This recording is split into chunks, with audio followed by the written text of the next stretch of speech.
Hi, this is Lawrence Gowan of Styx, and you are listening to the Brutally Delicious Podcast. Brutally Delicious!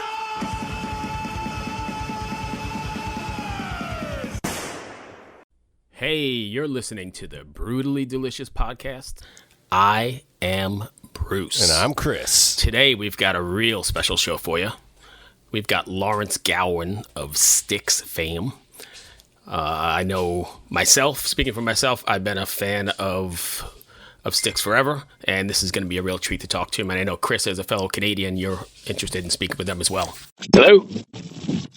Hello, it's Lawrence Gowan of Styx calling Bruce Moore. Hey, how are you, Lawrence? I'm very well. How are you, Bruce? I'm doing great. Can you hang on one second? Let me get my partner on the line. Yeah, sure. All right, hold on one second. Thanks for joining us. Really appreciate you taking the time to do this. Chris, it's Bruce. We have Lawrence on the line. Lawrence, meet my partner, Chris. Chris, meet Lawrence. Hey, man, how are you doing? Very well. How's it going today? Oh, it's going great.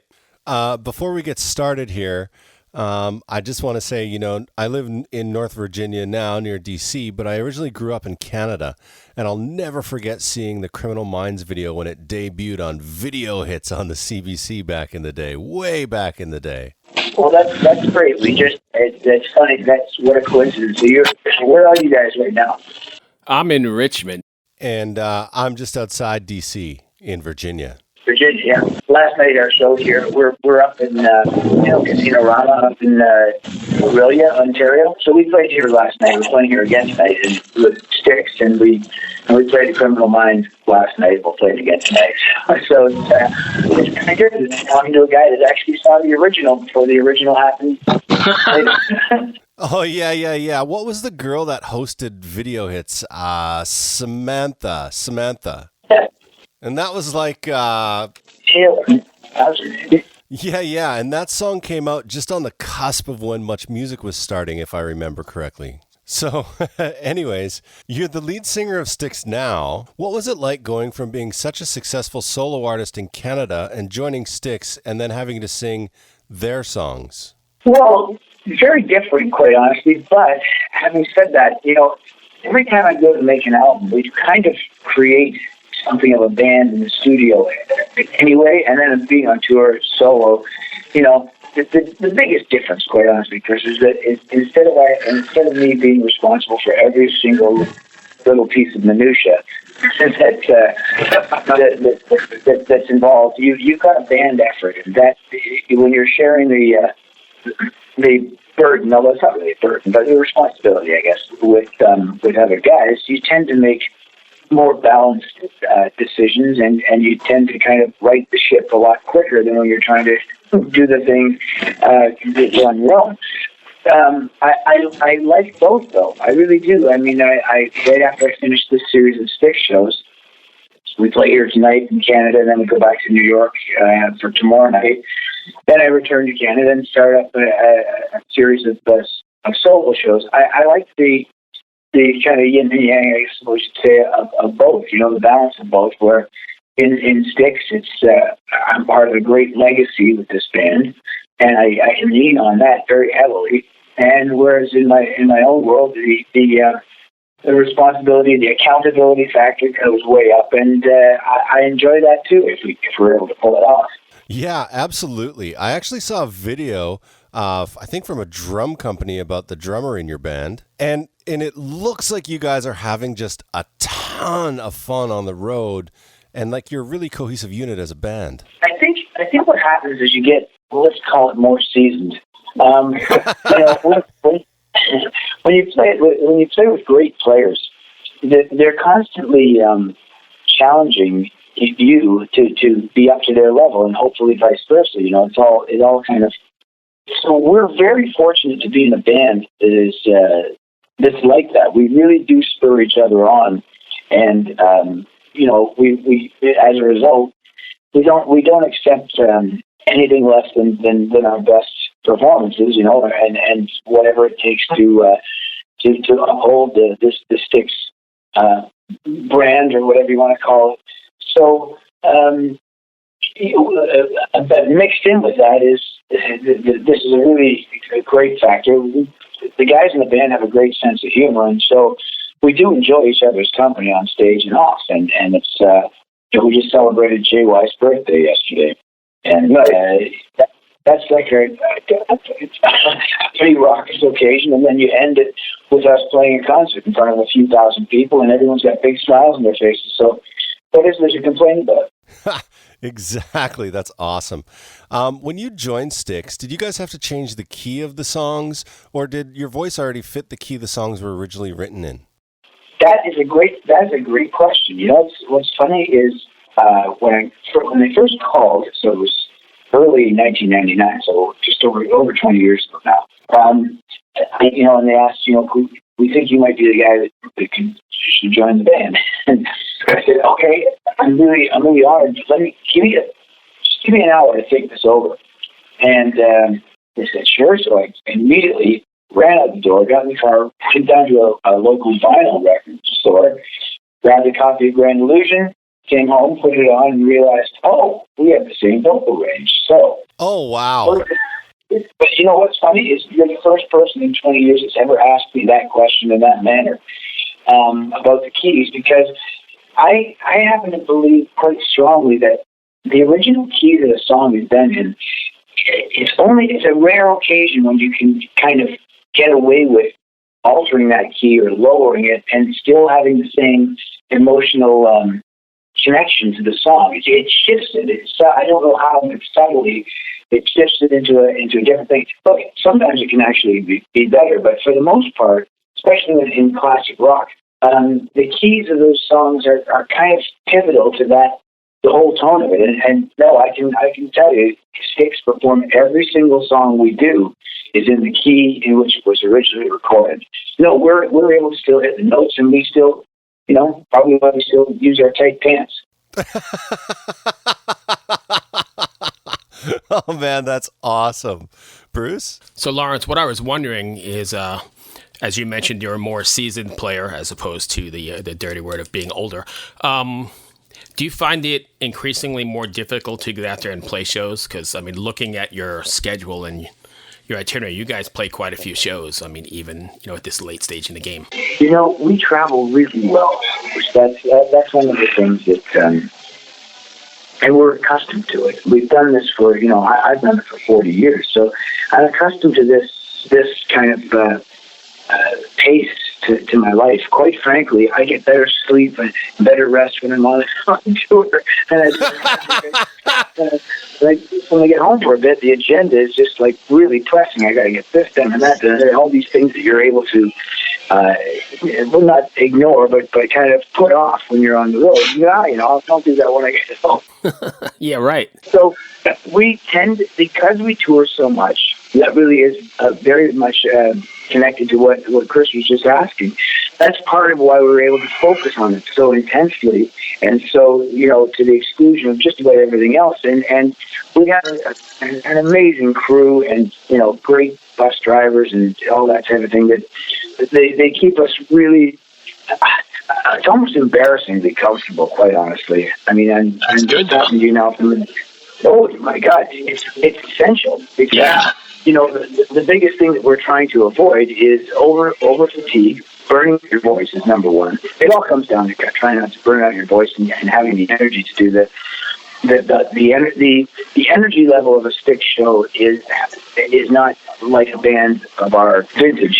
We really act and perform as if we're 25 years old on stage. It's an adrenaline induced high that happens when you're playing music on stage, and when the music is high energy like Styx music is, for the most part, you just feel like you physically want to engage with that. So we keep ourselves good. We travel well, and it's not that great a burden unless you happen to get sick, and that's the one thing you have to avoid like crazy. Yeah, sure. I totally get that. So how do you stay healthy on the road then? Because being the front man of the band, not only do you have to perform, to your best ability every night, but you also have to meet thousands and thousands and thousands of fans while you're out. It's just such an important part of the process. So you're shaking hands and you're doing all this touching. How do you kind of keep yourself healthy? Another great question. About 10 maybe 15 years ago, we were in Las Vegas, and we went and saw Howie Mandel. And, he was the first guy that, pardon me, after his show, he offered us the fist bump. And I'd never seen it before, right? Suddenly he's holding out his fist, and I'm like, the hell's this? But I remember he insisted on going around the room doing that, and he just very politely, but succinctly said, "Look, guys, I got another show tonight." We saw his matinee, because we had a show ourselves. I got another show tonight, and I got to be really careful about not getting sick. So he does this fist bump thing. Well, that's the first time I'd ever seen it, and it really has caught on. But believe it or not, we do, we do use that, as much as we possibly can, because not only that, but you have to think of the people, yes, we're meeting every day. There's some kind of meet and greet, we'll meet 50, 60, or 70 people. You're exposing all of them, too, to the 50 or 60 or 70. Oh, yeah. We can't go around in a bubble and be germaphobes, but at the same time, we can be realistic about these things. We've learned how it's amazing. After we've met a group of people, every single one of us goes, we know. It's like, we got to go wash. It's hand wash time. We're like kids in grade school almost. You know what I mean? I often thought that if I was a band manager, I would have hand wash stations. We do. I think Purell. Oh yeah, you got to probably bathe in that crap. It doesn't sound like the kind of question you'd ever get asked, 20, 30, 40 years ago. But it's really relevant now. It's very, very relevant, because, I use the word, I use it hesitantly, but the word responsibility. People go out of their way to come and see a show. The things that they have to go through today to get to that show is, for an 8 o'clock start, etc. You owe it to them to put the best version of you on that day, on that stage. It's a different mentality now than it was before, where it's like, oh, he's late. Oh, look at that. He's out of his mind. Oh, yeah. That doesn't fly anymore. We want to get as close to excellence as we can every day. I've only got one more because I promised to keep this short, 15 or 20 minutes. But what was it like when you found that those master tapes were destroyed in that fire? I mean, they had to be devastating, correct? Yeah, that's a terrible thing. It really is. It's just, God, it's my own life now is connected to that, to their legacy. And then again, I don't want to just focus it on Styx. When I started reading the list of what was gone, I thought, oh my God, I just hope. I don't know. Maybe you guys know. I just hope that stuff had been digitized. You see, this is the other side of the coin. Is the digital technology is a phenomenal thing. It's enhanced our lives in so many ways. It's just that, in your previous question, to make a classic rock album sound the way the Mission does, we had to ignore the digital technology. But the digital stuff that exists now can save catastrophes like that from ruining things forever. And my hope with all this is that Universal had a staff working on backing all these up to the digital platform.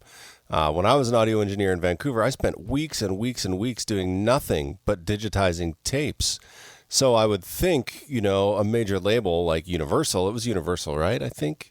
Anyways, my hope would be that they had a staff that was doing that constantly. Well, as you know, Chris, it's laborious. I did it with my old masters, fortunately. Yeah. At the Warehouse Studio in Vancouver, John Vertasek, the great tech that worked there, rest in peace, he actually made these custom ovens with light bulbs and stuff and a thermometer. The thermometer would trigger the light bulb to go on or off to get it at the right temperature while they were baking the tape. I think it's 118 degrees, or is it 108? I can't remember. But I got it 6 hours to 8 hours. All right, you got to help me out here. What does that do? That loosens them up so they're playable again, or so they don't break when you throw them on the machine? I'm not sure what that does. Yeah, explain that, Chris. Oh, jeez.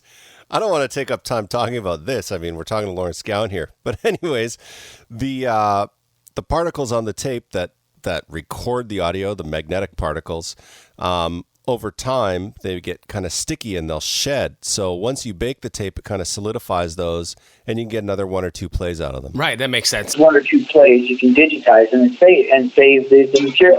It's funny. It sounds like we're probably putting quite a few people to sleep with this kind of stuff. What's important to me is that, because we've witnessed this in our lives now, rock music is a great musical statement of the last half of the 20th century. So it deserves to be archived properly. The new technologies to offset or to avoid these kinds of issues. Right on.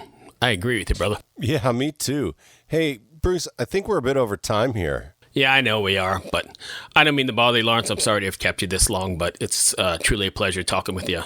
Been a fan for, at least 20 years, and fan of the band for even more than that. So thank you for everything you do, and thank you for taking the time to talk to us. Oh, man, that was great questions, guys. It was a pleasure to talk. Don't worry, guys. It was very interesting. Come see us in 2020. Oh, yeah, man. If you guys come to North Virginia in 2020, you better believe I'm going to be there. That was a great interview, right? I mean, I was pretty stoked that he likes our questions, and he actually just humored us and took the time to do it. It was pretty freaking great. Oh, man, that was a once-in-a-lifetime interview for me. And I like that he got us, because I know not many people do, but he got us. It was great. We just spoke with a legend, and hope all of you out there enjoyed that interview. I know I totally did. Oh, man, that was amazing. I really appreciate when people go along with us, even if they don't like us. Just pretending to makes me feel at least that I'm doing something right. Cheers. Hello out there. Yes, hello out there, everyone. I'm Hal Schwartz. And I'm Flynn McLean. Together we host None But the Brave, a podcast dedicated to the music and career of Bruce Springsteen. Bruce and E Street Band are on tour right now for the first time in 6 years, and we're taking a detailed look at what's happening on stage in our bi-weekly episodes. We've also been recently joined by some very exciting guests, including rock journalist Warren Zanes and Stephen Hayden, Backstreet's Magazine founder Charles Cross, and Barstool's Kirk Minahan. If you're a diehard Springsteen fan, this is the show for you. So please subscribe to None But the Brave on your favorite podcasting platform, and we hope to see you further on up the road. Thank you so much. We'll be seeing you.